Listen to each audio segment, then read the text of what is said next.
twongeye turatomboye bana b'Imana kuba duhamagana Nyagasani kugira ngo tugere neza ku mpuhwe ze. Ku izina ry'Imana Data na Mwana na Roho Mutagatifu, amen. Amahoro bana b'Imana, nimuhumure, Imana iradukunda, ije kudukiza kuri uyu wa gatatu w'icyumweru cya gatatu cya Adventi, tariki 18 Ukuboza 2024. Ng'amasomo agiye gutwegereza Imana. Isomo rya mu gitabo cy'umuhanuzi Yeremiya, umutwe wa 23, umurongo wa 5 kugeza ku wa 8. Igihe kiregereje ubu n'Uhoraho bivuze, maze nzagoborere Dawudi umumero, umwuzukuruza w'indahemuka. Azaza ari umwami ufite ubushishozi kandi uharanira ubutabera n'ubutungane mu gihugu. Ku ngoma ya Yuda izarokorwa, maze Isiraheli iture mu mutekano. Izina zitwa Niri. Uhoraho niwe butabera bwacu. Niko ko igihe kiregereje ubu n'Uhoraho bivuze, maze we kuzongera kuvuga ngo Uhoraho ni nyir'ubuzima, we wakuye Abisiraheli mu gihugu cya Misiri. Ahubwo bajya bagira bati, Uhoraho ni nyir'ubuzima, we wakuye urubyaro rwa Isiraheli mu gihugu cyo mu majyaruguru no mu bindi byose yari yarabatatanyirijemo, kugira ngo abatuze ku butaka bwabo. Iryo ni ijambo ry'Imana. Zaburi ya 72. Ubutabera bugiye gusagamba n'amahoro asesure. Mana umwami umwegura ubucamanza bwawe, uwo mwana w'umwami umutoza ubutabera bwawe, acira umuryango wawe imanza ziboneye kandi arengere n'ingorwa zawe. Azarokora ingorwa zitakamba n'indushyi zitagira kirengera. Azagirira ibambe ingorwa n'utishoboye, aramire ubuzima bwabo. Haragasingizwa Uhoraho Imana ya Isiraheli, izina rye ry'ikuzo rigasingizwa ubuziraherezo, ikuzo rye rigasakara ku isi hose. Amen, amen. Ubutabera bugiye gusagamba n'amahoro asesure. Nyagasani Yesu nabane namwe. Amagambo mu Ivanjili ntagatifu uko yanditswe na Matayo, umutwe wa 1, umurongo wa 18 kugeza ku 24. Dore uko Yesu Kristo yavutse, nyina Mariya yari yarasabwe na Yosefu, mu gihe batarabana, aza gusama inda ku bubasha bwa Roho Mutagatifu. Yosefu umugabo wari intungane kandi utashaka kumuteza urubwa, yigiye inama kumusezera rwihishwa. Igihe arakibizirikana, umumarayika wa Nyagasani amubonekera mu nzozi, aramubwira ati, Yosefu mwana wa Dawudi, witinya kuzana umugeni wa Mariya, kuko asamye ku bubasha bwa Roho Mutagatifu. Azabyara umwana uzamwite Yesu, kuko ari uzakiza umuryango we ibyaha byawo. Ibyo byose ariko byabereye kugira ngo huzuzwe ibyo Nyagasani yavugishije umuhanuzi ati, dore umukobwa w'isugi agiye gusama inda, maze azabyara umuhungu, nuko bazamwita Emanueli, aribyo kuvuga ngo Imana turi kumwe. Yosefu akangutse abigenza uko umumarayika wa Nyagasani yamutegetse, nuko azana umugeni we. Iyo ni Ivanjili ntagatifu. Yosefu akangutse abigenza uko umumarayika wa Nyagasani yamutegetse, nuko azana umugeni we. Bayoboke b'Imana, nimugire amahoro, nimwishime munezerwe, kuko gucungurwa kwanyu kwegereje. Burira buracya uwo munsi wa kabiri. Ngo kuko iminsi iri kugenda ishira havaho umwe, ngo tugeze ku itariki ya 18, Noheli isigaje iminsi 7 ngo ibe. Rero dutangire twitegure, dukomeze twitegure. Umunsi w'ejo witwaga ibisekuru bya Yezu. Uyu munsi amasomo araza gutuganisha kuri Yosefu. Turaza kwibanda kuri Yosefu, ngo tuza kuzirikana ku ngingo igira iti, Yosefu udahemuka. Yosefu yaranzwe n'imico myiza. Yosefu yabaye umuntu w'intwari. N'ibindi byinshi cyane twamwigiraho mu buzima bwacu bwa Gikristo. Yosefu udahemuka. Uyu munsi rero wa Yosefu udufashe nawe ugufashe kureba wowe umuyobozi uburyo wayoboye urugo rwawe. Abashefu b'ingo tube duti ingo zacu. Nyuma y'uko ejo twazirikanye ibisekuruza bya Yezu, sekuru wa Yezu, uyu munsi turarezirikana kuri Yosefu. Bishatse gutwibutsa ko umunsi wa Nyagasani wegereje, nk'uko isomo rya mbere bitubwiye twasize mu gitabo cy'umuhanuzi Yeremiya. Dore igihe kiregereje, uwo n'Uhoraho bivuze, maze Nyagasani azakura umuryango we aho atatanyije mu mahanga, ahuganishe mu gihugu cy'isezerano, byerekeza isezerano Imana dufitiye ko turi umuryango wayo, kandi nayo ikaba Imana yacu, bityo igashimishwa no kwatugirira neza. Amasezerano cyerekezaho ni Yesu Kristo wegereje kuza kugira ngo aducungure. Uwo Yesu Kristo bari guhanura mu isomo rya mbere, umuhanuzi Yeremiya yahanuye kuva kera kose, none twumvise mu ivanjiri ivuka rye uburyo yavutse, ngo nyina yari yarasabwe na Yosefu, ngo mu gihe batarabana bigenda bite.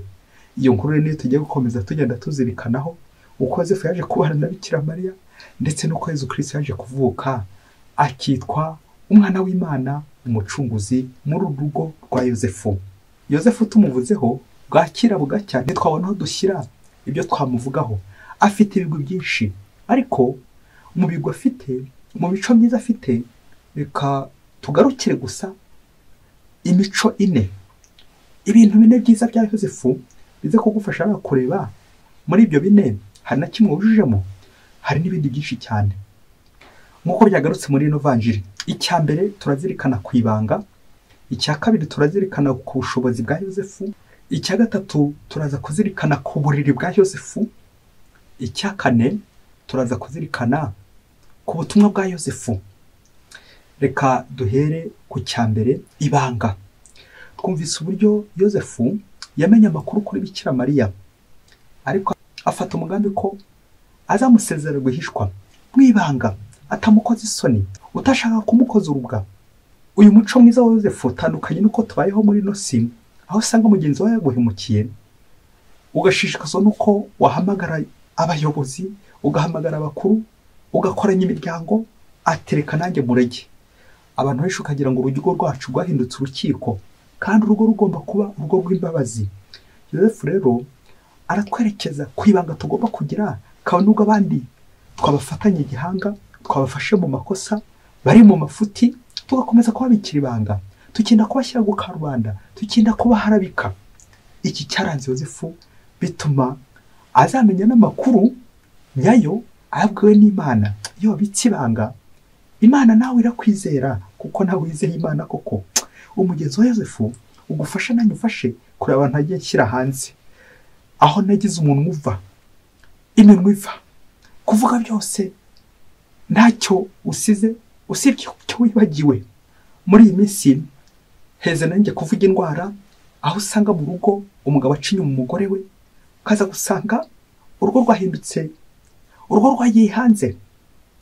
Twongere tugaruke ku muco wo kubika ibanga, kudasandaza amabanga y'urugo, kutamena amabanga y'urugo. Ingingo ya kabiri Yosefu yadufashaho, ubushobozi bwa Yosefu.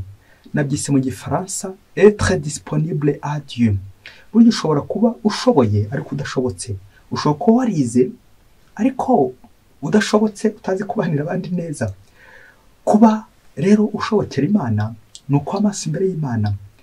Yosefu yari afite umugambi mwiza wo gushinga urugo nk'abandi basore mu kigero cye, nk'umuyahudi wese. Batubwira ko yari yarasabye nk'uko twabizikanye mu ivanjiri, ariko dutekereza uburyo Imana ihinduye umugambi we. Ese wowe Imana ije igakubwira iti hindura iki kintu, wagihindura? Akenshi dukunze kwikomeraho tukikunda, Imana yatubwira tukavunira ibiti mu matwi ntitubashe kuyumva. Aho nawe Imana yamusije akubwira iti hindura iki, wagihindura. Reka gushaka uriya muntu, wareka kumushaka. Reka kujya hariya, wareka guhajya. Reka gukora iki n'iki, wareka kugikora.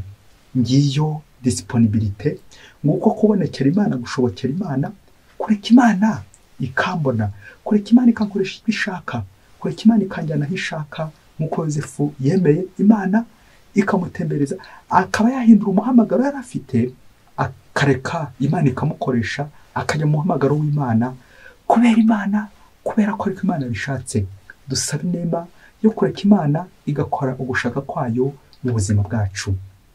Ingingo ya gatatu turazirikana ku buriri bwa Yosefu, dortoir, aho yaryamaga. Yosefu biragaragara ko ku manywa yabaga ari kumwe n'Imana, ibitekerezo by'uburyo byahoze bitambuka ati ndamusezerera rwihishwa, ariko nijoro Nyagasani n'ubundi agakomeza agatambagira nawe nijoro. La nuit porte conseil, nijoro Nyagasani arusha kugenda nanone akubwiriza ibiza kumunyura. Kongere dukurira ifoto ya Yosefu uryamye, biragaragara ko umutima werekeye Imana, n'inzozi aza kugira byose n'Imana iri kubikora. Imana iraza kumubwira ngo uburyo bundi abantu benshi dukunze gukinisha bw'inzozi, n'Imana irakora no ku buriri bwacu. Bya bindi by'uko nyine umutinda arota icyo ashonje, kandi ngo umukene arota icyo ashonje. Yosefu atumurikire, twongere tuvugure amadorutwari yacu, aho turyama, aho turara. birya bintu warose burya kenshi n'ibyo burimo n'ibyakubanjirije n'ubuzima urimo. Icyumba cya Yozefu nta mafilime y'urukozasoni yabagamo, nta mafoto y'urukozasoni yabagamo kuko atari yo nyine yarose. Icyumba cya Yozefu nta dukingirizo twabagamo, icyumba cya Yozefu nta byicisho byabagamo, icyumba cya Yozefu nta burozi bwabagamo kuko atari byo nyine yarose. Yarose nyine imigambi n'ubundi yarararanye ari kugenda atekerezaho. Burya ibyo urota uzasanga ari byo niberamo n'ubundi. Rero wongere urebe ku nzozi zawe, urebe nturi kurota muri ino minsi. Ese birerekera ku Mana? Ese umutima wawe nawe uryamyerekera ku Mana? Uburiri bwawe waburyamaho? Uburiri bwawe wabugeraho?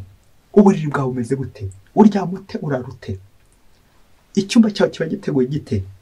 Ese nawe nijoro urabonekerwa Imana irakuburira? Ngaho rero wongere urebe ku ijoro ryawe. Akenshi turara bamwe basinze, abandi bakara mu ngeso mbi z'ubusambanyi z'urukozasoni n'ibindi byinshi cyane. Ibyo rero bagiye se ngo uzarota ibihabanye n'ibyo? Umutindi arota icyo ashonje. Niba utararota Imana bishatse kuvuga ko nyine mu mutwe ntabwo ari byo warabitekereza. Uze gukora umwitozo w'inzozi ufite, uraza gusanga kenshi iby'Imana ubishyira ku ruhande. Ibaze nawe kuri ifoto nka padiri utararota ari gusoma misa, uraryamye ariko nturarota uri nko gusenga. Ubu uri kurota ibiki? Uri kurota ibiki? Hari icyifuzo cyiza tubwira abandi iyo bari nijoro ukamubwira uti urota Imana. Nawe rero muzi kwifuriza kurota Imana. Murota Imana, ubyifurize mugenzi wawe mwegeranye kandi abiharanire, nawe ubiharanire. Turota Imana. Ingingo ya 4, inshingano za Yozefu cyangwa ubutumwa bwa Yozefu. Inshingano ikomeye ya Yozefu ni ukuba umubyeyi wa Yezu Kristo, umurinzi wa Yezu na Bikira Mariya, akamubera umubyeyi. Yozefu yararanye ibitekerezo byinshi cyane. Yagombaga gushaka umuyahudi wese nawe nyine akabyara uwe mwana. Ariko tekereza, adoption, agiye kurera umwana atabyaye. Kubera iki? Ububyeyi bwe. Burya ufite ububyeyi ndengakamere ushobora gukora ibintu byinshi cyane bihambaye. Yozefu icyatumye agera kuri inshingano yo kurera Yezu akamukuza umwana w'Imana nuko yirinze ubuhemu. Yozefu yirinze ubuhemu, yaranzwe n'umugenzo wo kwifata, bituma atararikira ingeso mbi, bituma atagenda ku byifuzo by'umubiri, maze ayoborwa n'Imana. Ngibyo abantu benshi bakunze kwibaza, harya ubwo Yozefu yagumiye aho ngaho ntiyigeze agera Bikira Mariya? Icyo kibazo wakibaza, ariko uzirikane ko yari afite inema z'Imana zatumaga ibyo uri kwitera ry'umubiri yari yarabitsinze. Abstinence, kwifata. Kugira ngo uzakore inshingano neza biragusaba kwigomwa, kugira ibyo wigomwa harimo n'irari ry'umubiri, kugira ngo icyo umubiri ushatse uhite ugihereze uko ngo icyo umubiri ushatse ugihereze. Yozefu gusaba Imana yasabire twenge turebe abo turera, abana bacu. Ese turera abo twabyaye mu nda cyangwa turera n'abandi bose Imana yaduhaye? Imbogamizi ikomeye tugira ni ukwikunda, ushaka kwishyira abanjye kanite ku banjye, ngo abacu we. Iryo jambo umubyeyi ngo abacu, iryo jambo ku Mana nanjye kuvuga ko wandikiwe 0 niba ujye urikoresha, ngo abacu, umwana wacu, umwana wanjye. Umwana wawe se niba undi gusa ubyara mu maraso cyangwa ni isano ya roho? Komeza ubyibazeho. Yozefu yasubije icyo kibazo, hasigaye ko tumureberaho kandi tugakurikiza icyo Imana itubwira. Kurera bya bindi by'umunyarwanda agira uti uburere burutuvuke. Ngo umunsi umwe hirya kure cyane muri Afurika, ngo mu rugo rumwe rw'umugabo n'umugore barakundanaga. Igihe kiza kugera, umugabo muri urugo aza kujya mu mahanga ngo agiye kwiga. Ngo agombaga kumarayo imyaka 3 akabona kugaruka mu gihugu cye, ubundi agakomeza inshingano z'urugo. Nuko imyaka 3 irangiye, agarutse mu rugo asanga mu bana yarafite yinjiye mu ndi. Umugore nyine yaciye ku ruhande, bishoboke ko yabonye ko umugabo atinze, agira uko yibwira, aganira n'abandi bagabo mu rurimi rw'Igifaransa. Birangira havutsemo undi mwana utari wa wundi wagiye kwiga. Neza umugore na mbere yuko umugabo aza asubira mu rugo, umugore agira ikibazo kiremereye cyane uburyo wa mugabo azamwakira umugabo we. Nuko ageze mu rugo abona umugabo ntacyo bimubwiye kuri wa mwana uri muri rwa rugo. ntacyo bimubwiye, akomeza no kumwitaho, amwitaho nk'abana be bose. Ndetse by'akarusho wa mwana utari uwe mu maraso amwitaho bikomeye cyane, akomeza kumwitaho. Wa mugore asigara bisakana umutima, ariko ubundi bucyo umugabo we yita kuri uyu mwana kandi ari ko azahita anyohereza iwacu cyangwa tugahita dutandukana burundu kuko ari njye wamuhemukiye. Nuko igihe kimwe aza kugira amatsiko, aragenda amubaza impamvu abona uwo mwana waje nyuma ari we yitaho cyane kurenza abandi bose. Nuko wa mugabo ngo aramusubiza ati, umva rero madame, njye kundeba ukuguku nakuze ntazi papa ntazi na mama, ariko abandeze bakatuma mera gutya ntabwo mbazi, barantoraguye, barandera, barankuza. Nuko wa mugore aratungurwa kuko yarazi ko sebukwe na nyirabukwe yarazi ko ari bo babyaraga umugabo, aza gutungurwa nuko batanazi n'iwabo, baramutoraguye, baramurera neza neza. Wa mugabo afatwa n'ikiniga. Nuko umugabo aramusubira amubwira ati, sindarangiza. Abo rero nyuma yo kundera nta naho duhuriye kugerekeye n'isano y'amaraso, byatumye mfata icyemezo cyo kubaho umuntu wese, kugira agaciro umuntu wese. Na niyo mpamvu rero uyu mwana mwitaho kubera ko ari uwanjye. Yatakiza kuba ari uwanjye, se yari kuba yaraje kumureba akamwitaho. None rero kuba ndi kumwitaho nuko ari njye se. Iyaba yarafite se yari kuba yaramujyanye akamwitaho. Rero ubu ngubu ni uwanjye kuko ninjye uri kumwitaho, ninjye papa we. Neza neza wa mugore ararira bikomeye cyane, ararira cyane, araturika ararira.